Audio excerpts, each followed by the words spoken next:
happy to share the ajr with you and distribute the meals. We are now in Asma bint Abi Bakr School in the north of Gaza Strip, specifically in Sheikh Ridwan. We highly appreciate your efforts. Thanks a lot.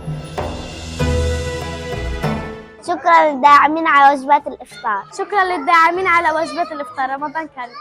شكرا للداعمين على وجبات الإفطار. رمضان كريم.